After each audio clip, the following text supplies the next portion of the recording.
If the Stig was given the keys to a car company, these are the cars he would make us drive. You see, a man who senses only how fast or how sideways he's going doesn't care if he's cold or wet or being machine-gunned with insects.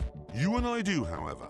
So we'd only consider driving cars like these if the upside was intergalactic joy. These are the cars that represent the mantra of Lotus founder Colin Chapman, who said, "Simplify and add lightness." Lotus themselves have never forgotten this, which is why they came up with the remarkable 211. It's based on the Elisa's, most Lotuses have been for years, but it does without frivolous things, like a windscreen, all in the name of saving weight. You won't find a screen on the KTM Crossbow either. Being made by sensible Austrians, they do offer one as an option, but it looks silly, and worse still, it adds weight. So forget that, and just enjoy the car.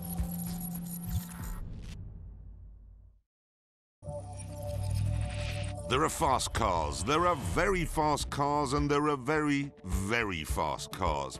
And then there are cars for which whole new words are needed. Cars like the Ariel Atom V8.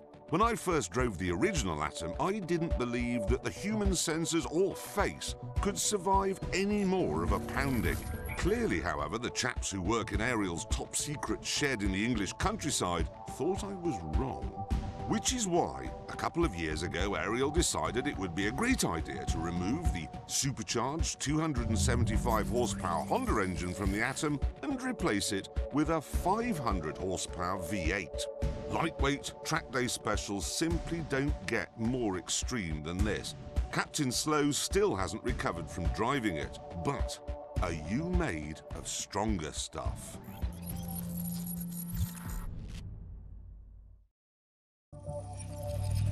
A long time ago, on a stretch of greasy tarmac far, far away, rallying took the battle to the F1 empire with a new kind of weapon, light years more powerful and faster than anything that had come before. Mid-engined and/or four-wheel drive, turbocharged and sometimes supercharged too.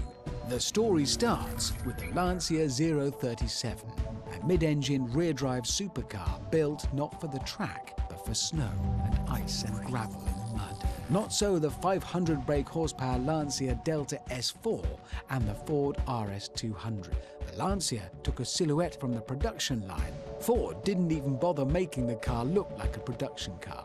The highly experimental RS200's engine was in the back, but for balance, its transmission in the front. From the teams that owned rallying in the 70s and 80s, you choose, but may the forced induction be with you. We like trucks on Top Gear. First we tried to kill one, and then, when we couldn't, we took it to the North Pole. And it got us there safely. Never broke down once, except when Jeremy crashed it, because he's a moron.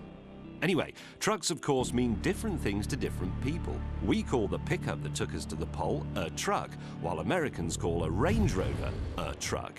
We call it the best car in the world, ever. Especially this one, the very latest all-aluminium supercharged V8. Here is a car that will do anything you ever ask of it.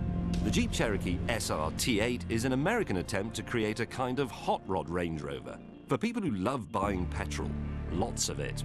Americans have been making cars like this for a long time.